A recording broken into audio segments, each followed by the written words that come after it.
শুধু আলু আর আটা দিয়ে এমন মজার নাস্তা বানানো যায় আপনি ভাবতেও পারবেন না।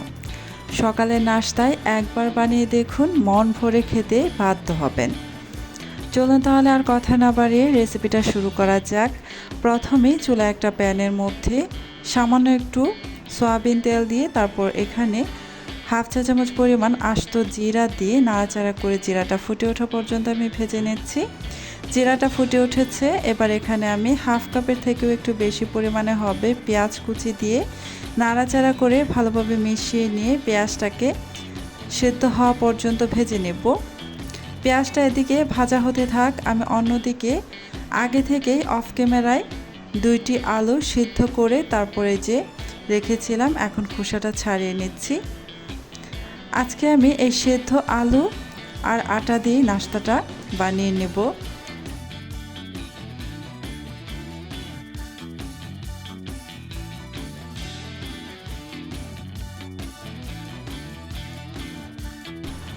আলু থেকে খোসাটা আমার ছাড়ানো হয়ে গিয়েছে, একটা সাইডে রেখে দিয়ে আবার ওই যে চলে আসলাম। আমি যে পেঁয়াজটাকে ভাজতে দিয়েছিলাম, পেঁয়াজটা কিন্তু আমার ভাজা হয়ে গিয়েছে।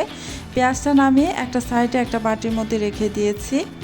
এবার একটি বাটি নিয়ে নিলাম, এই বাটির মধ্যে মেজারমেন্ট কাপে মেপে 1.5 কাপ পরিমাণ লাল আটা নিয়ে নিলাম। আপনারা চাইলে এখানে কিন্তু ময়দা অথবা সাদা আটাটাও ব্যবহার করতে পারেন, যার হাতের কাছে যেটা থাকবে সেটা দিয়ে বানিয়ে নিতে পারেন।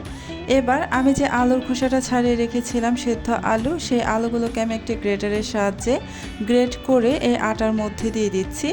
গ্রেটারের সাহায্যে যদি গ্রেট করে এই আটার মধ্যে দিয়ে দেন তাহলে কিন্তু এই আলুর মধ্যে কোনো দানাদার ভাব থাকবে না, একদমই মসৃণ হবে। আমি গ্রেটারের সাহায্যে খুব ভালোভাবে গ্রেট করে আলুগুলো নিয়ে নিয়েছি।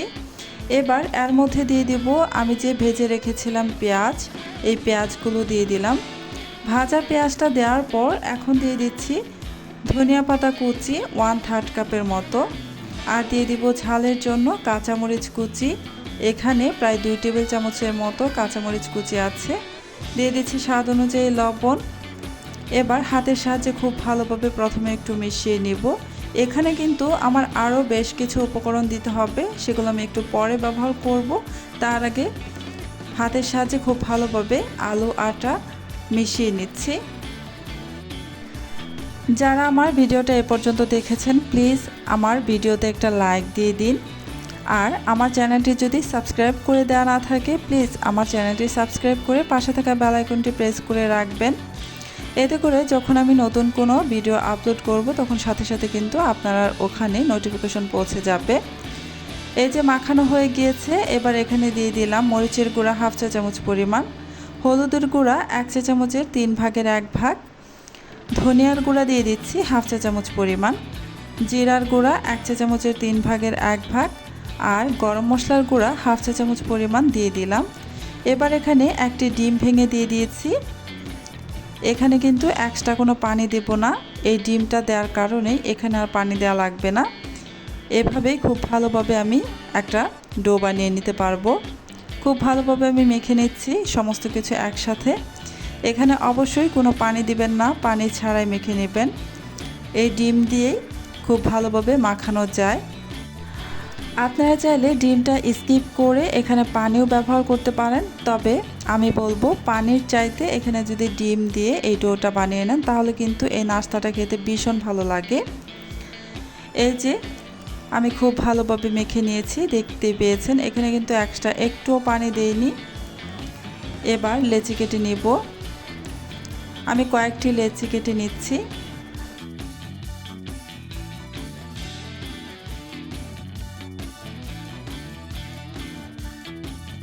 প্রায় 6টার মতো আমি লেচি কেটে এবার ঢাকনা দিয়ে ঢেকে প্রায় 10 মিনিটের মতো রেস্টে রেখে দিচ্ছি। প্রায় 10 মিনিট পর ফিরে এসেছি, এখান থেকে একটি লেচি আমি উঠিয়ে নিচ্ছি। এবার এই লেচিটা দিয়ে আমি একটি রুটি বেলে নিব। এই রুটিটা কিন্তু একটু মোটা সাইজের হবে, একদম পাতলা করে বেলা যাবে না। এটা কিন্তু বেশ নরম, আলু ব্যবহার করেছি সেজন্য। আমি কিছুটা আটা ছিটিয়ে দিয়ে আমি রুটিটা বেলে নিচ্ছি। রুটিটা একটু মোটা করে বেলে নেবেন, পাতলা করে বেলার কোনো দরকার নেই। আমি এগুলোকে তেলের মধ্যে ভেজে নেব।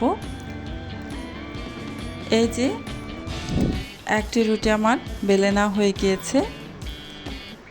আমি আরও একটি রুটি বেলে নেওয়ার জন্য আরও একটি লেচি নিয়ে নিচ্ছি। এই যে এই লেচিটা নিয়েও প্রথমে একটু গোল করে নিয়ে তারপর সামান্য একটু আটা ছিটিয়ে দিয়ে রুটিটা বেলে নেব। এই রুটিটা বেলার জন্য খুব বেশি সময় ধরে কিন্তু এই আটাটাকে মথে নেওয়ার কোনো প্রয়োজন নেই। মথে নেওয়া ছাড়াই কিন্তু আমি রুটিগুলো বেলে নিচ্ছি। এই যে আমার আরও একটি রুটি বেলে নেওয়া হয়ে গিয়েছে। এভাবেই কিন্তু আমি বাকি রুটিগুলো বেলে নেব।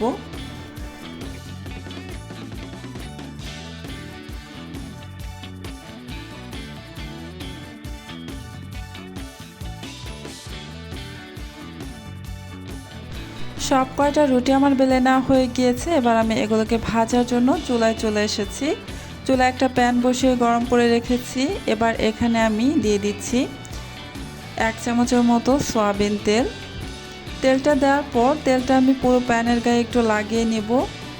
সেই জন্য একটি ব্রাশ ব্যবহার করছি। একটি ব্রাশের সাহায্যে আমি তেল ব্রাশ করে নিলাম।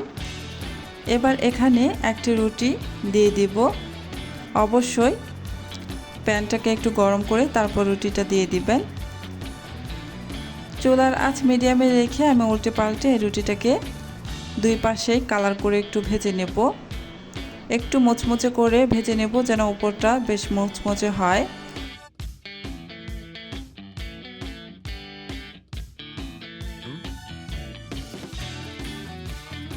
উপর থেকে চেপে চেপে নিয়ে আমি এই রুটিটাকে দুই পাশেই মুচমুচে করে ভেজে নিয়েছি।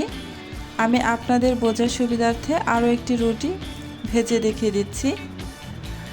প্রতিবার রুটি ভাজার পূর্বে এখানে 1 চামচের মতো তেল দিয়ে দিবেন। দিয়ে প্যানের গায়ে ভালোভাবে ঘুরিয়ে নিয়ে রুটি দিয়ে দিবেন। আমি একটি রুটি আবারও দিয়ে দিয়েছি। দিয়ে চুলার আঁচ মিডিয়ামে রেখে উল্টে পাল্টে ভেজে নিচ্ছি। এই তো রুটিটা আমার দুই পাশেই মুচমুচে করে ভাজা হয়ে যাচ্ছে। উপর থেকে এভাবে একটু চেপে চেপে নিয়ে এই রুটিটা ভাজলে কিন্তু খুব সুন্দরভাবে ভাজা হয় একদম ভেতর পর্যন্ত। উপরটা বেশ মুচমুচে হয়।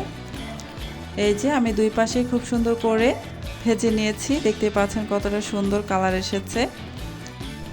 সবগুলো রুটি আমি এভাবে ভেজে নেব। দেখলেন কত সহজে আর কম উপকরণে দারুণ এই নাস্তা তৈরি করা যায়। ভালো লাগলে ভিডিওটিতে একটি লাইক দিন, কমেন্ট করে জানাবেন কেমন লাগলো। আর এমন সহজ রেসিপি পেতে চ্যানেলটি সাবস্ক্রাইব করতে ভুলবেন না। এই যে আপনাদের একটি ছিঁড়ে দেখিয়ে দিচ্ছি ভেতরটা কেমন হয়েছে।